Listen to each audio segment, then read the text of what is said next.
How do you feel now? Feeling great എന്നല്ല നമുക്കൊരു prestigious tournament ആണ് രഞ്ജി ട്രോഫി ഡൊമസ്റ്റിക് ക്രിക്കറ്റിൽ. അപ്പോൾ അതിൻ്റെ നമ്മളതിൻ്റെ ഫൈനൽ കളിച്ചു, അതിൻ്റെ പാട്ടാവാൻ സാധിച്ചു, അതിനെ ലീഡ് ചെയ്യാൻ സാധിച്ചു. അപ്പോൾ അതിലൊക്കെ കുറേ പ്രൗഡ് മൊമെൻറ്റ്സ് ഉണ്ടായിരുന്നു. അതുപോലെ തന്നെ നമ്മൾ കുറേ മെമ്മറീസ് നമ്മൾ ക്രിയേറ്റ് ചെയ്തു. ഈ ഒരു ടൂർണമെൻറ്റിൽ കളിച്ചത് നമ്മൾ കുറേ ഇന്ത്യയിലുള്ള കുറേ ടീംസ് നമ്മൾ കാണിച്ചു കൊടുത്തു നമ്മളും കേരള ക്രിക്കറ്റും കേപ്പബിൾ ആണ് എന്നുള്ളൊരു കാര്യം. നമ്മള് കളി ഇങ്ങനെ കണ്ടോണ്ടിരിക്കുകയാണ്. അപ്പം 98-ൽ അങ്ങ് ഔട്ടായി പോവാണ്. അപ്പൊ അതുവരെ ഭയങ്കര കാമായിട്ട് കളിച്ച ആള് ഒരു 6-ന് വേണ്ടിയിട്ടുള്ള ട്രയലാണ് അങ്ങനെ ഒരു സംഭവം ഉണ്ടായെന്ന് ആണ് എൻ്റെ ഒരു അറിവ്. ശരിക്കും അതൊരു അബദ്ധമായി പോയി എന്ന് തോന്നുന്നുണ്ടോ?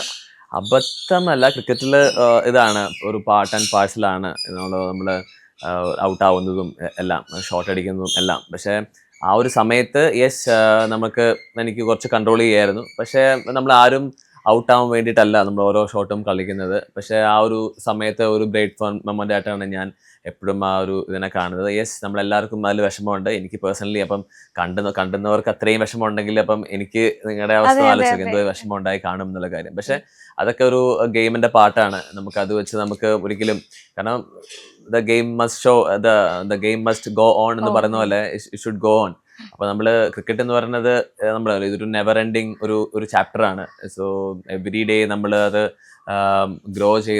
ലേൺ ചെയ്ത് വേണം നമ്മൾ ഗ്രോ ചെയ്യാൻ. അപ്പം നമ്മൾ എന്താ പറയുക, ഇപ്പം ഒരു ഫൈനൽ മത്സരത്തിൽ നമ്മൾ ഏറ്റവും കുറച്ച് മിസ്റ്റേക്സ് കാണിക്കുന്ന ഒരു ടീമിനാണ് ഏറ്റവും കൂടുതൽ ഒരു അപ്പർ ഹാൻഡ് എപ്പോഴും ഉണ്ടാവുന്നത്. അപ്പം നമ്മൾ വിദർഭ, നമ്മുടെ ഒപ്പോണന്റ്, അവരൊരു ലെസർ മിസ്റ്റേക്സ് അവർ കാണിച്ചു. അപ്പം അതുകൊണ്ട് തന്നെയാണ് അവർക്ക് ഒരു അപ്പർ ഹാൻഡും കിട്ടിയത്. അതേപോലെ തന്നെ ഇപ്പം എല്ലാവരും ചർച്ച ചെയ്യപ്പെട്ടത്, അതിനുശേഷം ചർച്ച ചെയ്യപ്പെട്ടത് അതൊരു ഇമ്പോർട്ടൻ്റ് ആയിട്ടുള്ള ഒരു മൂമെന്റ് ആയിരുന്നു. ആ 98 അതൊരു 6 പോയിരുന്നെങ്കിൽ ഒരു പക്ഷേ വേറൊരു ചരിത്രം അവിടെ സംഭവിക്കുമായിരുന്നു എന്നുള്ളത്. അതിനൊപ്പം തന്നെ കുറേ നെഗറ്റീവ് സൈഡും കൂടെ വന്നിട്ടുണ്ട്. ഈ പോസിറ്റീവിനൊപ്പം നമ്മൾ ചർച്ച ചെയ്യേണ്ടത് നെഗറ്റീവ് തന്നെയാണ്. അപ്പൊ ആ നെഗറ്റീവ് കമന്റ്സിനെ എങ്ങനെയാണ് എടുത്തത് ആ ഒരു സമയത്ത്? അതല്ല, അതാണ് വേൾഡ് അങ്ങനെ തന്നെയാണ്. ഇപ്പോൾ if there is A positive there will be ഒരു അതർ സൈഡ് നെഗറ്റീവും ഉണ്ടാവും. അപ്പം ഇപ്പം ഞാൻ ആ സമയത്ത് കൂടുതലൊന്നും ഞാൻ ശ്രദ്ധിച്ചിരുന്നില്ല. കാരണം ഞാൻ ഏറ്റവും കൂടുതൽ ശ്രദ്ധിച്ചതും എൻ്റെ ആ ഒരു ഗെയിമിൽ തന്നെയാണ്. കാരണം നമ്മൾ ഒരു 5 ഡേ ഗെയിമാണ്. അപ്പം ക്രിക്കറ്റ് എന്ന് പറഞ്ഞൊരു ടീം ഗെയിമാണ്. അപ്പം ഒരാളുടെ മിസ്റ്റേക്കിൽ ടീമിനെ ആ ഒരു വേൾഡിൽ കൂടെയാണ് നമ്മൾ പോകുന്നത്. പക്ഷേ അതിൻ്റെ പോസിറ്റീവ്സ് ഒക്കെ എടുത്ത് മാക്സിമം നമ്മൾ വീണ്ടും ആ ഒരു തെറ്റ് ചെയ്യാതെ ഇരുന്ന് മുന്നോട്ട് പോകുക തന്നെയാണ്. അപ്പം ഞാനിപ്പം ഔട്ടായപ്പോഴും ആണെങ്കിലും അത് ഒരു 3-ാമത്തെ ദിവസമായിരുന്നു. ബട്ട് സ്റ്റിൽ നമുക്ക് 2 ദിവസം കളിയുണ്ട്. അപ്പോൾ ഞാൻ കൂടുതൽ ഞാനൊരു ലീഡർ ആയതുകൊണ്ട്, കാരണം ഞാനിപ്പം ഡൗൺ ആണെങ്കിൽ ഞാൻ എൻ്റെ ഫുൾ ടീമിനെ ഞാൻ അവിടെ ഡൗൺ ആക്കുകയാണ്. അപ്പോൾ ആ സമയത്ത് മാക്സിമം എല്ലാവരെയും മോട്ടിവേറ്റ് ചെയ്ത് നമുക്ക് കാരണം ഒരു 37 റൺസ് എന്ന് പറയുന്നത് നമ്മൾ അത്ര ഒരു വലിയൊരു ലീഡല്ല. ഇപ്പൊ ഒരു 150 റൺ ലീഡിലൊക്കെയാണ് നമ്മൾ കൊടുക്കണമെങ്കിൽ വീണ്ടും അവർ 150 റൺ അടിക്കുകയാണെങ്കിൽ ഗെയിം ഡിഫിക്കൽട്ട് ആവും. പക്ഷെ നമുക്ക് 57 റൺ ശരിക്കും ഒരു ലീഡ് കുറവായതുകൊണ്ട് നമുക്ക് കളിയിലോട്ട് തിരിച്ചു വരാൻ പറ്റുമെന്ന് ഭയങ്കര വിശ്വാസം ഉണ്ടായിരുന്നു. ബട്ട് സ്റ്റിൽ ഇതൊരു ടീം ഗെയിം ആണ്. നമുക്ക് ആരെയും ഒരു പോയിന്റ് ഔട്ട് ചെയ്യാൻ പറ്റില്ല. അതുപോലെ തന്നെ കുറെ മിസ്റ്റേക്സ് നമ്മുടെ ഭാഗത്തുനിന്ന് ഉണ്ടായി. അപ്പൊ അതൊക്കെയാണ് നമ്മൾ എൻഡ് ഓഫ് ദി ഡേ നമുക്ക് ആ ഒരു സെക്കൻഡ് പൊസിഷനിൽ വരാൻ കാര്യം. അതേപോലെ തന്നെ ലാസ്റ്റ് മൊമെന്റിൽ ഹെൽമെറ്റിൽ തട്ടിയിട്ടാണ് ആ ഒരു ക്യാച്ചിലേക്ക് പോകുന്നത്. അതാണ് ഫൈനൽസിലേക്ക് എത്തിക്കാനായിട്ട് നമ്മളെ സഹായിച്ചത്. ഈ 98-ൽ ഔട്ടാവുന്നതും ഈ ഹെൽമെറ്റ് തട്ടി ഒരു മൂമെന്റും ഭയങ്കരമായിട്ട് നമ്മൾ ചരിത്രത്തിൽ എഴുതി വെക്കേണ്ടതെന്ന രീതിയിലാണ് പറയപ്പെടുന്നത്. അപ്പൊ ആ സമയത്ത് എന്താ വിചാരിച്ചു, ഈശ്വര ഇത് എങ്ങോട്ടാണെന്നുള്ളൊരു കൺഫ്യൂഷൻ നമ്മുടെ മനസ്സിലേക്ക് വരുമല്ലോ. അപ്പൊ എന്താ വിചാരിച്ചേ? അല്ല, അതിന് മുന്നേ നമ്മൾ ക്വാർട്ടർ ഫൈനൽ മത്സരങ്ങളാണെങ്കിൽ നമുക്ക് ക്രിക്കറ്റിൽ ഒരു സൈൻ നമുക്ക് കിട്ടും. നമുക്ക് ഇപ്പം നമ്മൾ നല്ലൊരു മാച്ച് ജയിക്കുവാണെങ്കിൽ, അല്ലെങ്കിൽ നമുക്ക് അവരുടെ കയ്യിലുള്ള ഗെയിം നമ്മൾ ജയിക്കുവാണെങ്കിൽ നമുക്കത് ഈ സീസൺ നമ്മുടെ ആണ് എന്നുള്ളൊരു സൈൻ നമുക്ക് എപ്പോഴും ഇങ്ങനെ കിട്ടാറുണ്ട്. കുറേ യൂണിവേഴ്സ് കുറേ സയൻസ് കാണിച്ചു തരും. അപ്പം അതുപോലത്തെ ഒരു മൊമെന്റ് തന്നെയായിരുന്നു ആ ഒരു ഹെൽമെറ്റിൽ തട്ടിയ ഒരു പന്ത്. അപ്പൊ അതിനു മുന്നേ നമുക്ക് വേണമെങ്കിൽ ആ ഹെൽമെറ്റിൽ തട്ടി വേറെ എങ്ങോട്ടും പോവായിരുന്നു. പക്ഷെ അവിടെ തന്നെ കാരണം 2 റൺസേ ആവശ്യമുള്ളൂ. അപ്പം ആ ഹെൽമെറ്റ് തട്ടിയില്ലായിരുന്നെങ്കിൽ ചിലപ്പോൾ അതൊരു ബൗണ്ടറിയും പോയേനെ. അപ്പൊ അത് കറക്റ്റ് കയ്യിൽ വന്നപ്പോഴാണെങ്കിലും നമ്മൾ തോന്നി, ഓക്കെ ഈ സീസൺ നമ്മുടെയാണ്, ഈ സീസൺ നമുക്കുള്ളത്, ആ ട്രോഫി നമുക്കുള്ളതാണെന്നൊക്കെ ഒരു തോട്ട് നമ്മൾ ഡ്രസ്സിംഗ് റൂമിൽ എപ്പോഴും നമ്മൾ സംസാരിക്കുന്നുണ്ടായിരുന്നു. അത് ക്വാർട്ടർ ഫൈനലിലോട്ട് നമ്മൾ സംസാരിക്കുന്നുണ്ട്. സംതിങ് നമ്മൾ സീസൺ എന്തോ ഒരു വൈബ് നമുക്ക് എല്ലാ പ്ലേയേഴ്സും അത് നമ്മൾ എല്ലാ വർഷം പറയുകയുണ്ടായി. നമ്മൾ സീസൺ സ്റ്റാർട്ട് ചെയ്യുന്നതിന് മുന്നേ നമ്മൾ ഈ സീസണിൽ എന്തോ വലുതുണ്ട് എന്ന രീതിയിൽ നമുക്ക് എല്ലാ പ്ലേയേഴ്സും ആ ഒരു പോസിറ്റീവായിട്ട് നോട്ട് പറയുകയുണ്ടായി. അപ്പം അതുപോലെ തന്നെ സംഭവിച്ചു. അപ്പം അതൊക്കെ നമ്മൾ ഈ ലക്ക് എന്ന് പറയുന്ന സാധനം ക്രിക്കറ്റിൽ ഉള്ള ഒരു കാര്യമാണ്. കാരണം ഒരു ക്രിക്കറ്ററിന് ഒരു ടീമിനെ ആ ഒരു ലക്ക് എപ്പോഴും ഫേവർ ചെയ്യണം. അപ്പോൾ അത് കറക്റ്റായിട്ട് നമുക്ക് ഈ ഒരു വർഷം വന്നു. അപ്പോൾ ആ ലക്ക് വന്നത് ചുമ്മാ ടപ്പെന്ന് വന്നൊരു കാര്യമല്ല.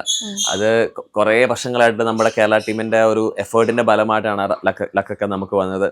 അപ്പം ഇനിയും, കാരണം ഇത് ഞാനിപ്പോൾ നമ്മുടെ ടീമിനോടും പറഞ്ഞ ഒരു കാര്യമാണ്, നമ്മൾ ഇപ്പം വിദർഭ എന്ന ടീമിനെ നോക്കുക, കഴിഞ്ഞ കൊല്ലം അവർ നമ്മുടെ ഒരു പൊസിഷനിലായിരുന്നു. അപ്പോൾ അവർ അന്ന് പറഞ്ഞൊരു കാര്യമാണ്, അപ്പോൾ അതിൽ കളിച്ച് കുറേ പ്ലേയേഴ്സിനോട് സംസാരിച്ചപ്പോഴും അവർ പറഞ്ഞൊരു കാര്യമാണ്, നമ്മൾ കുറേ മിസ്റ്റേക്സ് നമ്മൾ കഴിഞ്ഞ വർഷം ഫൈനലിൽ കാണിച്ചു, അതുകൊണ്ട് തന്നെയാണ് നമ്മളൊരു ലൂസിങ് സൈഡിൽ പോയത് എന്നുള്ളൊരു കാര്യം. അപ്പോൾ അതൊക്കെ മറികടന്ന് അവർ തിരിച്ചു പോയി നന്നായിട്ട് ഹാർഡ് വർക്ക് ചെയ്ത് നല്ല രീതിയിൽ വന്ന് ഈ വർഷം അവർ കപ്പടിക്കുകയുണ്ടായി. അപ്പം നമുക്കും അതൊരു വലിയൊരു മോട്ടിവേഷനാണ്. നമ്മൾ എല്ലാം മറികടന്ന് ഈ വർഷം നന്നായിട്ട് കളിച്ച് നമ്മൾ അടുത്ത വർഷം നമ്മൾ നല്ലൊരു പെർഫോമൻസ് കാഴ്ചവെക്കാൻ. ഓക്കെ, ഇപ്പൊ സംസാരിച്ചത് വെച്ച് നോക്കുകയാണെങ്കിൽ അടുത്ത വർഷം കപ്പ് നമുക്കുള്ളതാണ് എന്ന് എഴുതി വെച്ചിട്ടാണ് അവിടുന്ന് പോകുന്നത്. അത് തന്നെയാണ് നമ്മൾ എപ്പോഴും, നമ്മുടെ ആ ഒരു ബിലീഫാണ് നമ്മൾ ഈ ടീമിനെ എപ്പോഴും മുന്നോട്ട് കൊണ്ടുപോയത് ഈ സീസൺ ഫുള്ള്. കാരണം നമ്മൾ ആ വിശ്വാസത്തിൽ തന്നെയാണ് നമ്മളെല്ലാവരും കളിച്ചതും ഈ ഒരു സീസണിൽ. അപ്പോൾ അതുപോലെ തന്നെയാണ് നമ്മൾ ഈ അടുത്ത സീസണെ നമ്മൾ കാണുന്നത്. കാരണം നമ്മളിപ്പം ഒരു ഡൊമസ്റ്റിക് ഒരു ടീമും ഒരിക്കലും നമ്മളെടുത്ത് ഇങ്ങനെ പറയത്തില്ല, ഒരു കേരളം ഒരു ചെറിയ ടീമാണെന്ന് എപ്പോഴും ഒന്നും പറയത്തില്ല. അപ്പോൾ അത് നല്ല രീതിയിൽ തന്നെ നമ്മൾ കളിച്ച് നമ്മളൊരു കയ്യൊപ്പം അവിടെ ചാർത്തി, നമ്മൾ കേരള ടീം ഒട്ടും മോശമല്ല എന്നുള്ളൊരു കാര്യം. അപ്പോൾ അതുകൊണ്ട് നമുക്ക് നല്ലൊരു ഗെയിം തന്നെ നമുക്ക് അടുത്ത വർഷം പ്രതീക്ഷിക്കാം. ഓക്കെ, അതേപോലെ തന്നെ കരുൺ നായർ ഒരു മലയാളിയാണ്, ഓപ്പോസിറ്റിൽ നിന്ന് കളിക്കുകയാണ്. അപ്പം എനിക്ക് തോന്നുന്നു ലാസ്റ്റ് മൊമെന്റിൽ ഒരു മലയാളി മറ്റൊരു മലയാളിയോട് ഏറ്റുമുട്ടുന്ന പോലെയൊക്കെ ഫീൽ ചെയ്തു. അപ്പം കരുൺ നായരിനെ ഓപ്പോസിറ്റ് കണ്ടപ്പം എന്തായിരുന്നു വിചാരിച്ചേ, ഈശ്വര ഞാൻ ഇവനോട് മത്സരിക്കണം അല്ലെങ്കിൽ എന്താകും എന്നുള്ളൊരു ചിന്തയുണ്ടായിരുന്നു? അല്ല, അങ്ങനെ ഒന്നും തോന്നിയിട്ടില്ല. കാരണം നമ്മൾ കർണാടക, അതിന് മുന്നേ കർണാടകയ്ക്കാണ് കളിച്ചുകൊണ്ടിരുന്നത്. അപ്പോൾ കർണാടക കളിക്കുമ്പോഴാണെങ്കിൽ നമ്മൾ അന്ന് തൊട്ട് നമ്മൾ മലയാളി ആകുമ്പോഴത്തേക്കും ഒരു സ്പെഷ്യൽ ബോണ്ട് എപ്പോഴും ഉണ്ടായിരുന്നു. അപ്പം അന്ന് തൊട്ടുള്ള നമ്മൾ പരിചയമാണ്, കുറേ വർഷങ്ങളായിട്ടുള്ള പരിചയമാണ്. അപ്പോൾ വീണ്ടും വിദർഭ ടീമിലായപ്പോഴും ഒരു മലയാളി തന്നെയാണ് മറ്റൊരു മലയാളിക്ക് പണിയും കൊടുത്തത് അവിടെ. കാരണം കരുൺ നായരുടെ ഒരു ഇന്നിങ്സ് ശരിക്കും അവിടെ ഭയങ്കരമായിട്ട് ഇത് ചെയ്തു. ബാക്കി എല്ലാവരും ആ ഒരു വിക്കറ്റിൽ കഷ്ടപ്പെട്ടപ്പോഴത്തേക്കും കരുൺ നായർ എന്ന് പറഞ്ഞ ഒരു ബാറ്റ്സ്മാൻ്റെ ക്ലാസ് അവിടെ പ്രകടമായി. രണ്ട് ഇന്നിങ്സിലും നല്ല രീതിയിൽ കളിച്ച് നമുക്ക് കാരണം രണ്ട് ഇന്നിങ്സിലും അവൻ ബാറ്റ് ചെയ്യാൻ വന്നപ്പോഴത്തേക്കും ഒരു ക്രൂഷ്യൽ മൊമെന്റ് തന്നെയായിരുന്നു. ഫസ്റ്റ് ഇന്നിങ്സിൽ ഒരു 3 വിക്കറ്റിന് ശേഷമാണ് അവൻ ക്രീസിൽ വന്നത്. സെക്കൻഡ് ഇന്നിങ്സിൽ പെട്ടെന്ന് 2 വിക്കറ്റ് പോയി കഴിഞ്ഞിട്ടാണ് അവൻ വന്നിട്ട് ആ ഒരു ഗതി തന്നെ മാറ്റി കളഞ്ഞു ഗെയിമിന്റെ. അപ്പോൾ അതൊക്കെ നമ്മുടെ ഈ ഒരു ഗെയിമിൽ ഒരു ടേണിംഗ് പോയിന്റ്സ് ആയിരുന്നു. പക്ഷെ നമുക്ക് എന്താ പറയാ, എല്ലാം നല്ലതിന് എന്ന് വിശ്വസിക്കാനാണ് എനിക്ക് ഇഷ്ടം. അതെ, അങ്ങനെ നമ്മൾ വിശ്വസിക്കുന്നു. ഓക്കെ, അതേപോലെ തന്നെ ഒരിക്കലും ഒരു പരാജയം ആരും ഏറ്റെടുക്കാൻ തയ്യാറാവില്ല. അതിപ്പോ ഇൻ കേസ് നമ്മുടെ തന്നെ ആണെങ്കിൽ നമുക്കത് ഉൾക്കൊള്ളാൻ ഭയങ്കര പാടായിരിക്കും. പക്ഷെ സച്ചിൻ ചെയ്തത് ഇത് എന്റെയും കൂടെ ഉത്തരവാദിത്തമാണ്, പരാജയം ഞാൻ ഏറ്റെടുക്കുന്നു എന്ന് പറയുന്നുണ്ട്. എന്തുകൊണ്ടായിരിക്കും അങ്ങനെ ഒരു സ്റ്റേറ്റ്മെന്റ് ആയിട്ട് തന്നെ പറയാൻ കാരണം? ഈ ഒത്തിരി പ്രശ്നങ്ങൾ ഇതിന്റെ ബാക്കിൽ വരാനുള്ള സാധ്യതയുണ്ട് ഏറ്റെടുത്ത് കഴിഞ്ഞാൽ. അപ്പം ആ സമയത്ത് എന്തുകൊണ്ട് അങ്ങനെ പറയാമെന്നൊരു തീരുമാനത്തിലേക്ക് എത്തിയത് എന്തുകൊണ്ടാണ്? അല്ല, ഞാൻ വിശ്വസിക്കുന്നത് വെച്ചാൽ ഒരു പ്രശ്നം ഉണ്ടാകുമ്പോൾ ഓടിപ്പോകുന്ന ഒരു ആളല്ല ഒരു നല്ലൊരു ലീഡർ എന്ന് പറയുന്നത്. അപ്പൊ നമുക്ക് വേണമെങ്കിൽ പറയാം ഇത്, അതല്ലാതെ വേറെ കുറെ ക്രൂഷ്യൽ മൊമെന്റ്സ് ടീമിലുണ്ടായിരുന്നു. പക്ഷെ അതൊക്കെ എടുക്കുവാണെങ്കിൽ നമുക്ക് സ്റ്റിൽ കളിയിലോട്ട് വരാമായിരുന്നു. പക്ഷെ ആസ് എ ഒരു ലീഡർ ഒരിക്കലും അങ്ങനെ പറയാൻ പാടില്ല. നമ്മൾക്ക് ആ ഒരു റെസ്പോൺസിബിലിറ്റി നമ്മൾ തന്നെ എടുക്കണം. കാരണം നമ്മൾ ഒരു ടീം ജയിക്കുമ്പോഴത്തേക്കും അതിന്റെ ഫുൾ ക്രെഡിറ്റ് വരുന്നത് ആ ഒരു ക്യാപ്റ്റനാണ്. ഇപ്പൊ പ്ലേയേഴ്സ് എന്തൊക്കെ ചെയ്താലും ആ ഒരു ക്യാപ്റ്റനെ തന്നെയാണ് എപ്പോഴും നോട്ടീസ് ചെയ്യത്തുള്ളൂ. പക്ഷെ അപ്പൊ ഒരു കളി നോക്കുമ്പോഴാണെങ്കിലും ആ ഒരു സെയിം അത് തന്നെ എടുക്കാനാണ് എനിക്ക് ഇഷ്ടം. വാട്സാപ്പ് വഴി ഇംഗ്ലീഷ് പഠിക്കാൻ ഇംഗ്ലീഷ് കഫേ ഉള്ളപ്പോൾ ഇംഗ്ലീഷ് ഒരു വിഷയമേ അല്ല. English cafe, we present you the perfect English. WhatsApp now 9633 888 575.